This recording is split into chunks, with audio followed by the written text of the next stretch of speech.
사랑과 은혜가 풍성하신 하나님 감사합니다. 귀한 하나님 말씀 읽는 시간 가운데 이 신명기의 말씀이 하나님과의 관계가 더욱더 가까워지는 그런 시간들 되게 하여 주옵소서. 언약의 하나님, 또 우리를 구원하시기 위해서 예수 그리스도를 보내신 그 하나님의 놀라우신 그 헤세드의 사랑, 그 사랑의 관계 속에 들어갈 때에 세상의 그 어떤 것도 그 사랑에서 끊을 수 없기에 오늘도 우리가 세상 가운데 하나님의 자녀로 또 살아갈 수 있는 힘을 얻게 됩니다. 그 힘과 능력으로 살아가게 하시고 또 한 주간을 마무리하며 내 자신을 돌아보는 시간도 갖게 하시고 또 내일 주일 예배를 또 잘 준비할 수 있는 우리의 마음과 몸이 될 수 있도록 인도하여 주시옵소서. 감사드리며 살아계신 예수 그리스도의 이름으로 기도합니다. 아멘. 자, 사랑하는 성도 여러분 반갑습니다. 자, 오늘은 이제 또 주말을 맞이하게 되는데요. 또 한 주간의 삶을 잘 정리하시고 또 마음과 몸을 잘 단장해서 또 내일 함께 공예배로 같이 모여서 예배할 때에 하나님과의 그 사랑의 관계를 확인하시고 또 그 사랑을 또 주변 성도들 또 교우들과 함께 또 나누시고 이웃들에게 전달할 수 있는 그런 참 성도의 모습, 예수 그리스도의 제자들 되시기를 소망합니다. 오늘은 이제 신명기 29, 30, 31장을 여러분 읽게 되실 겁니다. 이제 모세의 마지막 설교 쪽으로 흘러가고 있습니다. 신명기의 마지막 부분을 가면서 좀 더 이제 강조되는 부분들이 계속 나오죠. 여러분 이제 이 모세가 거의 유언과도 같은 메시지들이 이제 계속해서 나오게 될 겁니다. 그러므로 모세의 마음에 어떠한 마음으로 말씀을 전했을까요? 이제 가나안 땅에 들어갈 이스라엘 백성들에게 정말 가장 강력하게 당부하고 싶은 이야기가 마지막에 집중되어 있을 겁니다. 여러분 이 신명기의 마지막 부분을 읽으시면서 하나님이 모세를 통해서 이스라엘 백성들에게 어떠한 말씀을 주고 싶으셨을까? 또한 더 나아가서 지금 이 말씀을 통하여 하나님은 내 자신에게 어떠한 메시지를 주시고자 하는가? 그것을 잘 살펴보시고 또 이 하나님의 사랑의 관계 속에서 우리의 관계가 하나님과 우리의 관계가 더욱더 회복되어지고 그런 은혜가 있기를 소망합니다. 그러한 관점에서 이제 29장을 보시게 되면 하나님의 어떤 구원의 계획들, 이전의 모든 여정들 가운데 하나님께서 언약을 맺으셨고 그 언약을 어떻게 신실하게 성취해 가시는가. 여러분 우리가 성경 읽는 것은 바로 그것을 확인하는 시간이에요. 창조하셨고 하나님 형상으로 우리를 창조하셨는데 그 타락한 백성들, 그래서 그 모든 것들이 다 깨어져 버렸죠. 그런데 그 깨어진 모든 그 인류의 범죄 가운데, 그 관계 가운데 하나님 그 관계를 다시금 이으시기 위해서 약속을 베푸십니다. 여자의 후손을 통해서 내가 너희를 구원하겠다라는 그 원시 복음을 통하여 언약을 맺으셨고 이후에 아브라함과 이삭과 야곱의 하나님이 되셔서 그 언약을 계속해서 갱신해가며 성취해가시고 약속을 이행하시는 하나님, 그 하나님의 구원 계획이 이스라엘 백성들을 출애굽시키셨고 40년의 광야 생활 가운데서도 그들을 그냥 놓지 아니하시고 옷이 헤어지지 않고 신이 헤어지지 않고 그 만나와 메추라기로 먹이시고 입히시고 함께 동행하심으로 이제 가나안 땅에 들어갈 수 있는 은혜를 주고 계신다. 그런 계획을 갖고 계시고 함께 하신다는 것을 지금 모세가 함께 이야기를 하고 있습니다. 그래서 29장에 나오는 것이, 자주 나오는 것이 언약의 말씀이라는 것이에요. 여러분 하나님은 교회와 성도, 여러분의 삶 가운데 분명히 약속하신 바가 있습니다. 그 약속하신 바를 말씀을 통해서 계속 발견하는 것이 중요해요. 설교를 들을 때도 하나님의 그 언약의 말씀을 통하여 우리에게 무엇을 약속하셨는가, 우리를 구원하시고자 약속하셨고 그 약속을 성취하셨고요. 성령을 선물로 허락하여 주심으로 성령과 동행함으로 그 모진 세상의 험한 풍파 가운데서도 승리할 수 있도록 약속해 주고 계십니다. 승리를 주시겠다고 약속하고 계시죠. 그리고 우리에게 이 훗날에 이 세상의 모든 날이 다 끝나고 영원한 안식, 영원한 하나님의 품에 안길 수 있는 그 생명책에 기록하시겠다는 약속을 하나님께서 우리에게 해주셨어요. 그러므로 이 세상 가운데 나그네와 같은 인생길이지만 때로는 이 광야와 같은 세상이 너무나도 힘겹고 두렵고 떨리지만 이겨낼 수 있는 것, 또 한 번 이 광야를 통과하고 걸어갈 수 있는 힘이 되는 것은 바로 그 언약의 말씀 때문이라는 겁니다. 그래서 오늘 29장에 집중해서 나온 것이 그 언약의 말씀이고요. 그렇게 하나님께서 함께하고 계셨다라는 그 말씀을 지금 구원의 모든 계획과 여정에 대한 부분들이 29장에 나오고 있습니다. 이러한 모든 부분들을 이 신명기 말씀 모세가 이 광야 생활을 회상하고 하나님의 그 모든 언약이 성취되어 있는 모든 과정들을 회상하듯 여러분 역시도 이 신명기 말씀을 읽으면서 내 인생을 한번 돌아보는 것이 또 돌아보는 시각과 돌아보는 관점이 좀 필요할 것 같아요. 그것을 어떻게 회의감에 의해서 돌아보는 것이 아니라 그렇게 어려운 내 인생 가운데서도 하나님이 지금까지 나를 인도하셨구나. 그런 수많은 광야 생활 가운데 수많은 그 유혹 가운데 공격 가운데 넘어짐 가운데서도 하나님은 나에게 맺으신 그 언약의 말씀들을 그 약속을 한순간도 파괴하지 아니하시고 계속해서 헤세드의 은혜로 함께 하셨구나. 이것을 신명기 이 부분을 읽으면서 계속 나를 대입시켜서 보시는 것도 좋을 것 같습니다. 그래서 이제 30장에는요.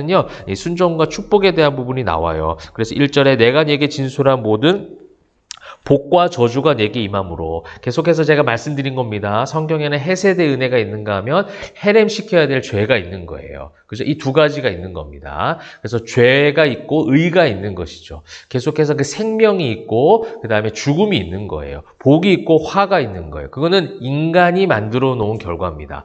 인간이 만들어 놓은 그 화와 저주와 죽음 그 가운데서 하나님이 헤세드 은혜 그 구원의 계획 29장에 나온 것처럼 그러나 하나님은 이스라엘 백성들 자녀들 지키시기 위해 복을 예비하셨다는 거예요. 생명의 복을 예비하셨다는 거예요. 동행하는 복을 주셨고요. 하나님의 품 안에 구속시킬 수 있는 구속의 복을 주셨다는 거예요. 그래서 오늘 보시게 되면 3절, 4절 보시면 너를 모으시리니 네에 쫓겨간 자들이 하늘가에 있을지라도 네 하나님 여호와께서 거기서 너를 모으실 것이며 이것이 이제 신약에 와서 에클레시아가 되는 거예요. 이것이 하나님의 온전한 교회적인 성경적 교회론이라는 겁니다. 하나님이 모으셨다라는 겁니다. 내가 다니는 것이 아니에요. 내가 간 것이 아니에요. 내가 세운 것도 아닙니다. 우리가 이 개척교회, 이 포에마교회를 이제 세워가는데 내가 세운 것이 아니라 하나님이 세우셔서 우리를 모으셨다라는 개념이 가장 건강한 성경적 교회론이라는 겁니다. 그렇게 했을 때 누구의 공로도 없어요. 공로와 의가 없이 하나님의 은혜만 남겨지게 되는 것이죠. 그래서 지금 하나님은 이 복과 저주 가운데 복된 인생이 무엇이냐면 하나님이 모으셨다라는 그 하나님의 품 안에 거하는 그 구속의 은혜, 하나님과의 관계 회복 이 부분들을 지금 가르쳐주고 있는 것이 바로 30장의 말씀이라는 겁니다. 그래서 14절 쭉 뒤에 보시게 되면요. 오직 그 말씀이 네게 매우 가까워서 저는 이 부분이 굉장히 좋더라고요. 네 입에 있으면 네 마음에 있으면 네가 이를 행할 수 있느니라. 너의 행함에 대해서 강조하는 것이 아니라 지금 그 말씀이 너와 매우 가까이 있어. 이거는 내가 말씀을 붙잡기 위해서 말씀에 가까이 간 것이 아니라 하나님이 모으셔서 가까이 품 안으로 안으셨다라는 표현을 지금 이 30장에서 계속 해주고 계시는 거예요. 이것이 은혜라고 말할 수 있습니까? 여러분 이것을 내 인생의 가장 큰 복이라고 여러분 단언하실 수 있나요?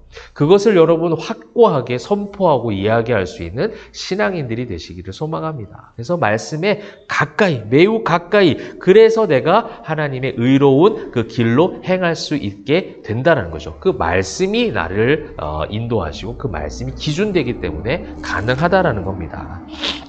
이제 그 다음에는 이제 31장에는요, 이제 여호수아를 세우는 장면이 나옵니다. 후계자를 세우는 장면들이 이전 성경에서도 몇 번 나왔죠. 그래서 이제 모세가 여호와께서 말씀하신 것처럼 이제 내가 이 모든 것을 다 사명 끝나고 여호수아가 이 일들을 감당할 것이다. 그러면서 사람들에게 여호수아에게 말합니다. 너는 강하고 담대하라. 여러분 이제 다음 주가 되면 여호수아 말씀을 이제 보시게 될 거예요. 잘 아시는 대로 여호수아 1장을 보면 모세의 뒤를 이어서 이 일을 감당하는 여호수아도 그 부담감을 가지고 있는 여호수아죠. 이제 두려울 수 있는 여호수아에게 너는 강하고 담대하라라는 말씀을 직접 주세요.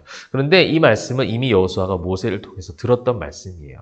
그래서 여러분 저는 이 말씀을 보면서 우리 신앙인들이 그런 축복들을 우리 자녀들에게 다음 세대에게 또 여러 이웃들에게 성도들에게 많이 해줄 수 있으면 좋겠어요. 그것이 귓가에 담겨져 있고 마음속에 담겨질 때 나중에 하나님의 직접적 메시지가 그것과 연결이 되더라는 거죠. 이건 여호수아가 갑자기 하나님께 들었던 말씀이 아니라 모세를 통해서 신앙의 선배님들을 통해서 계속 들어왔던 말씀이었던 거예요. 그것이 하나님을 통하여 직접적인 교제와 관계를 통하여 확인되어지니 그것이 큰 힘이 되어지고 시너지가 되었다라는 것이죠. 그래서 우리에겐 그런 사명이 있는 겁니다.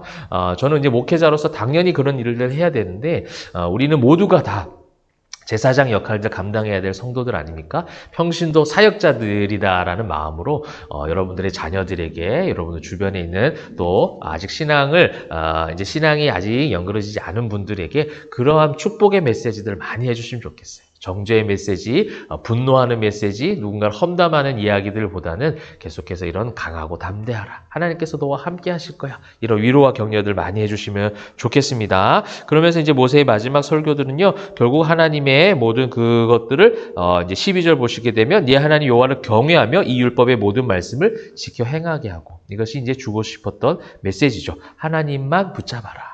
가나안 땅 들어가서도 그 하나님을 경외하라. 하나님을 두려워해야 된다. 그 하나님을 믿고 경외하고 신뢰하고 말씀을 지켜 행할 때에 하나님께서 우리에게 복된 인생, 우리와 함께 하시고 지켜주실 것이다 라는 메시지를 지금 주고 있는 것이죠.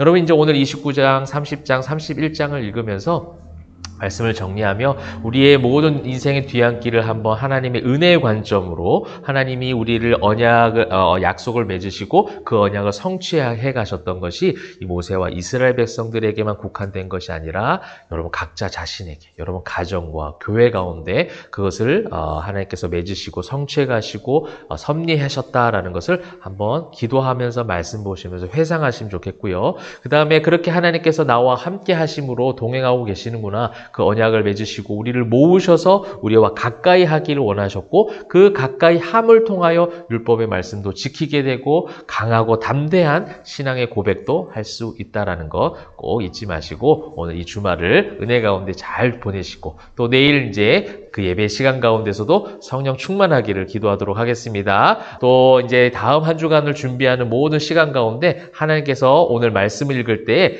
새 힘과 새 용기를 주셔서 다음 한 주간도 넉넉히 승리한 삶 살아가게 될 줄 믿습니다. 그렇게 되시기를 주님의 이름으로 축원합니다. 기도하겠습니다.